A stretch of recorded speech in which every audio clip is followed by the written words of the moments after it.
जय माता शाह, जय श्री करणी माता की। आइए, आपका स्वागत है श्री करणी माता फैमिली चैनल में। अभी हमने जो श्रृंखला प्रारंभ की है, उस श्रृंखला में आज से हम करणी माता का वो पूरा इतिहास बता रहे हैं। शिव सती से लगा के हिंगलाज माता, आवड़ माता, करणी माता, इसी क्रम में हम आज शुरुआत कर रहे हैं कि जो शक्ति के अवतार है क्यों आते हैं। यदा यदा हि धर्मस्य ग्लानिर्भवति भारत अभ्युत्थान धर्मस्य तदात्मा सृजाम्यहम् परित्राणाय साधूनां विनाशाय च दुष्कृतां धर्म संस्थापनार्थाय संभवामि युगे युगे। ये अवतार क्यों आते हैं? धरती पर जब जब धर्म की हानि और अधर्म की वृद्धि होती है, तब तब भगवान को पृथ्वी पर जन्म लेकर साधुवृत्ति के लोगों को पीड़ा से मुक्त करने, दुष्टों का विनाश करने तथा धर्म की पुनः स्थापना करने के लिए अवतार का रूप लेना पड़ता है। जब संसार में तामसिक वृद्धि फैल जाती है तो मानव समाज सब बातों को उल्टा देखने लगता है, सात्विक वृत्ति का लोप हो जाता है। जब बहुसंख्यक मनुष्यों की ऐसी प्रवृत्ति हो जाती है, तब धर्म की स्थापना के निमित्त सात्विक वृत्ति को पुनः जीवित करने के लिए किसी दैविक शक्ति को संसार में जन्म लेना पड़ता है। जब सृष्टि में दुष्ट लोग अधिक उत्पन्न होकर धर्म के शास्त्र नियमों को नष्ट करके कर्तव्य अकर्तव्य का बोध खो बैठते हैं, समाज में उत्कृष्टता चरम सीमा पर पहुंच जाती है। मनुष्य के प्रति, दूसरे वर्गों के प्रति तथा सृष्टि के अन्य मूक निर्दोष जीव जंतुओं के प्रति क्या कर्तव्य है, इन सब बातों को भूल जाता है। तब जनता को कर्तव्य बोध कराने के लिए किसी दैविक शक्ति को संसार में अवतरित होना पड़ता है। शक्ति के अवतार में जब देवी शक्ति संसार में अवतरित होती है तो उसके सामने प्रश्न उपस्थित होता है कि अवतार पूर्ण कालायुक्त होने की आवश्यकता है या खंड कालायुक्त होने की। इसके लिए वह सर्वप्रथम कार्य को और तत्पश्चात ईयता को अपनी लक्ष्य बनाती है।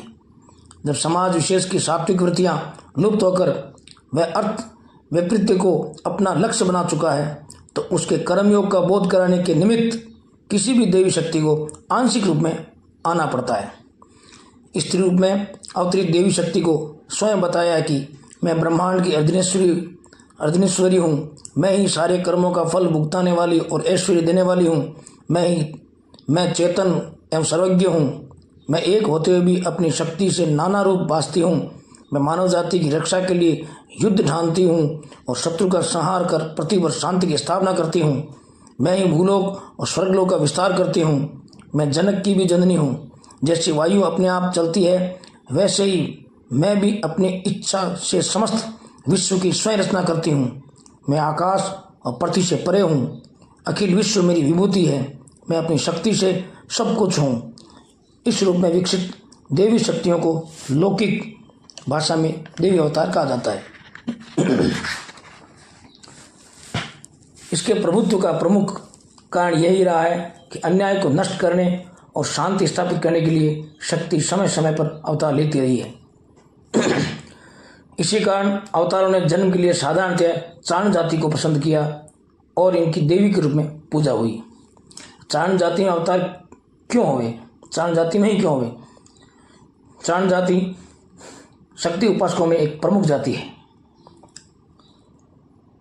चारण जाति अपनी ओजस्वी वाणी, काव्य प्रतिभा, विद्वता, धर्मप्रियता, अनुपम त्याग एवं सत्यनिष्ठा के लिए विख्यात है।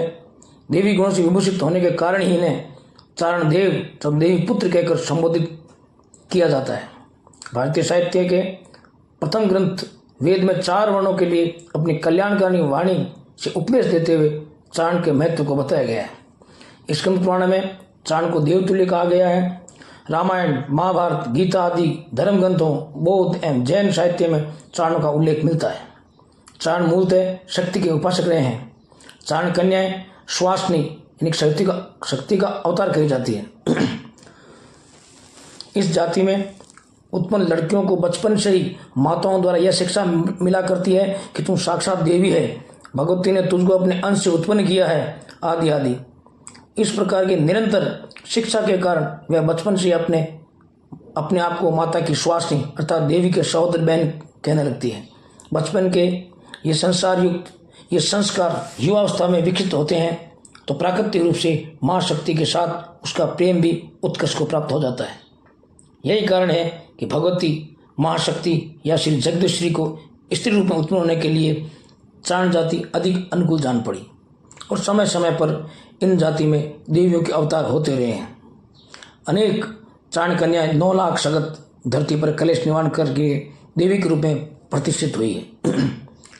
भगवती आवर जी, श्री कर्णी जी, जो भगवती हिंगलाज की क्रमिक अवतार हुई है कि अन्य देवियों के समान भी सिंध, राजस्थान, कच्छ, काठियावाड़, गुजरात और मालवा में पूजी जाती रही है और इन्हें सामूहिक रूप से 84 चारण कहा जाता है। 84 चारण क्योंकि चारण जाति की माँ शक्ति की विशेष कृपा पात्र रहने का सौभाग्य मिला है। चारण नारियों का विशेष रूप से उच्च चरित्र और पवित्र जीवन ही वह कारण रहा है कि जिससे भगवती ने इस छोटे से समाज को इतनी बड़ी कृपा से के लिए पसंद किया है। वैसे धरती पर इस सृष्टि में 4 शक्तिपीठ बड़े हैं, जिसमें पूर्व में कामाख्या, उत्तर में ज्वालामुखी, पश्चिम में हिंगलाज और दक्षिण में मीनाक्षी। इन पीठों में चारण जाति हिंगलाज देवी के सिद्धिपीठ उपासक रहे हैं। अब हिंगलाज माता का शिव और सती का वृतांत, शिव और सती की कहानी, फिर शिव सती के द्वारा हिंगलाज माँ का अवतरण, यह क्रम से इतिहास आप में आने वाले भागों में दिखाया जाएगा। आज प्रथम भाग में हमने आपको ये बात बताई शक्ति अवतार का और चारण जाति में शक्ति अवतार क्यों हुए, यह कुछ कहता है। आने वाले भागों में हम आपको कर्णी जी का ये पूरा श्रृंखलाबद्ध इतिहास आपको बताएंगे। और आपने चैनल को सब्सक्राइब नहीं किया है, सब्सक्राइब करें, लाइक करें और आगे भेजें और माँ के दर्शन प्राप्त करें।